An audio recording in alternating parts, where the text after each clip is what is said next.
माया एक ऐसा रहस्य जिसने अर्षि मुनियों को भी चकित किया है। यही शक्ति हमें संसार में बांधती है और यही शक्ति ईश्वर की लीला है।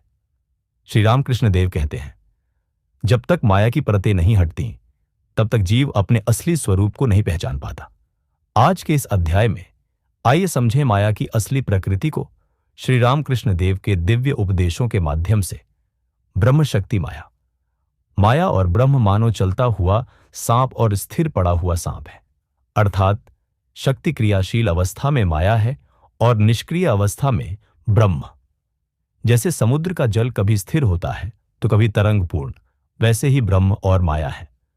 शांत समुद्र मानो ब्रह्म है और तरंगायित अवस्था में माया। ब्रह्म और उसकी शक्ति मानो अग्नि और उसकी दाहक शक्ति के समान है। सृष्टि के लिए शिव तथा शक्ति दोनों की आवश्यकता है। कुम्हार सूखी मिट्टी से घड़ा नहीं बना सकता, पानी भी चाहिए। इसी प्रकार शक्ति की सहायता के बिना केवल शिव के द्वारा सृष्टि नहीं हो सकती। माया को देखने की इच्छा से प्रार्थना करते हुए एक दिन मुझे हुए एक बालिका के रूप में परिणत हुआ। बालिका क्रमशः बड़ी हुई और उसके गर्भ हुआ। फिर उसने एक बच्चे को जन्म दिया और साथ ही साथ उसे निगल गई। इस प्रकार उसके गर्भ से अनेक बच्चे जन्मते गए और वह उन सबको निगलती गई। तब मेरी समझ में आया कि यही माया है। सांप के दांतों में विष है, लेकिन उस पर विष का असर नहीं होता, किंतु जब वह दूसरे को काट खाता है तो उस व्यक्ति पर विष चढ़ जाता है। इसी प्रकार भगवान में माया है तो अवश्य, पर वह उन्हें मुग्ध नहीं कर सकती, किंतु सारे संसार को मुग्ध कर लेती है। अविद्या माया। एक बार दक्षिणेश्वर मंदिर के नौबतखाने में एक साधु आकर कुछ दिन रहे थे। वे किसी से बातचीत न कर सदा ध्यान धारणा में ही डूबे रहते। एक दिन अचानक बादल उठे और चारों ओर अंधेरा छा गया। फिर थोड़ी ही देर में जोरदार आंधी सी चली और बादलों को उड़ा ले गई। यह देख वे साधु कमरे से बाहर निकलकर बरामदे में खूब हंसने और नाचने लगे। उनकी यह अवस्था देख श्री रामकृष्ण देव ने उनसे पूछा, तुम तो हमेशा कमरे के अंदर चुपचाप बैठे रहते हो, आज इतना नाच नाच कर आनंद कैसे मना रहे हो? साधु ने कहा, संसार की माया ऐसी ही है।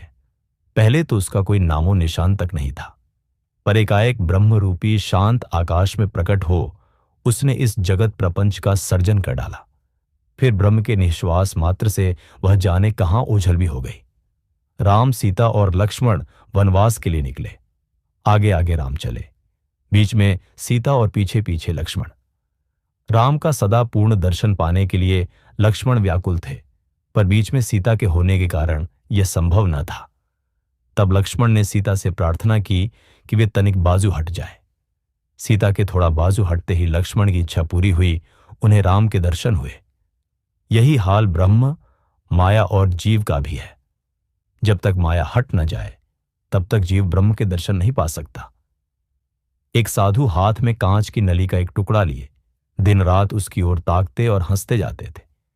जिस प्रकार उस कांच के भीतर से लाल, नीले, पीले आदि कई रंग दिखाई देते हैं, पर वे सभी मिथ्या हैं, उसी प्रकार यह संसार सत्य प्रतीत होता है, पर है मिथ्या ही। यही सोचकर वे हंसा करते थे। हरि जब सिंह का मुखौटा लगा लेता है तो सचमुच बड़ा डरावना दिखने लगता है।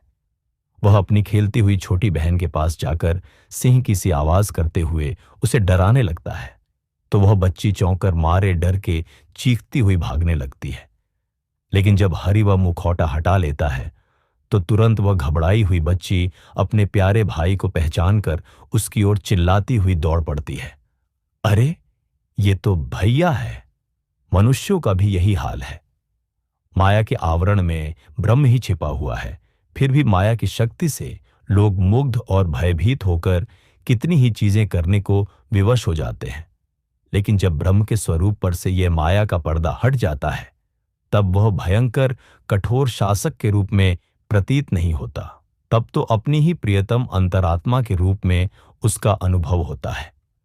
ईश्वर यदि सर्वत्र विराजमान है तो हम उन्हें देख क्यों नहीं पाते? काई से ढके तालाब के किनारे खड़े होकर देखने पर तुम्हें उसमें पानी नहीं दिखाई देगा। अगर तुम पानी देखना चाहते हो तो तालाब पर से काई हटा दो।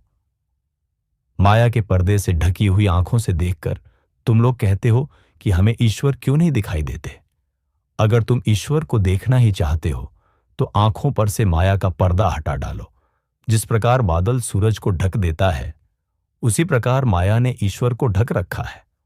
बादल के हट जाते ही सूरज दिखने लगता है, वैसे ही माया के दूर होते ही ईश्वर प्रकट हो जाते हैं।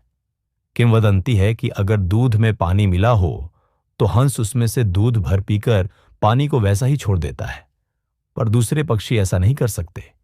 इसी प्रकार ईश्वर माया के साथ मिले हुए हैं। साधारण मनुष्य उन्हें माया से अलग कर देख नहीं पाते। केवल जो परमहंस होते हैं वे ही माया को त्याग कर ईश्वर को ग्रहण करते हैं। यदि तुम माया को पहचान लो तो वह स्वयं ही तुम्हें छोड़कर भाग जाएगी। जैसे गृहस्थ यदि जान जाए कि घर में चोर आया है तो चोर अपने आप भाग जाता है। विद्या माया। ईश्वर में विद्या माया और अविद्या माया दोनों है। विद्या माया जीव को ईश्वर की ओर ले जाती है और अविद्या माया उसे ईश्वर से दूर। ज्ञान, भक्ति, दया, वैराग्य यह विद्या माया का ही खेल है। इन्हीं का आश्रय ले मनुष्य ईश्वर के समीप पहुंच सकता है। माया ही ब्रह्म का स्वरूप प्रकट कर देती है। माया की कृपा हुए बिना ब्रह्म को कौन जान सकता है। ईश्वर की शक्ति का ज्ञान हुए बिना ईश्वर का ज्ञान नहीं हो सकता।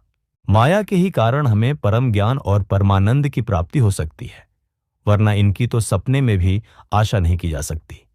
माया से ही कार्य कारण रूप द्वैत प्रपंच का उदय होता है। माया के परे जाने पर न भोगता रह जाता है न भोग्य विषय। बिल्ली जब अपने बच्चे को दांतों से पकड़ती है तो उसे कुछ नहीं होता, लेकिन जब वह चूहे को पकड़ती है तो चूहा मर जाता है। इसी तरह माया भक्त को नष्ट नहीं करती, भले ही वह दूसरों का विनाश कर डालती है। माया न तो पूरी तरह बुरी है न पूरी तरह अच्छी। यह ईश्वर की शक्ति है जो जीव को संसार में अनुभव करवाने हेतु बांधती है। पर श्री रामकृष्ण देव यह भी कहते हैं, जैसे सांप का झर वैद्य के हाथ में औषधि बन जाता है, वैसे ही माया साधक के लिए साधन बन सकती है जब वह विवेक और भक्ति के साथ जीवन जीता है। इस अमृत उपदेश के साथ हम इस अध्याय का समापन करते हैं। अगले अध्याय में फिर मिलेंगे एक और गहन आध्यात्मिक विषय के साथ।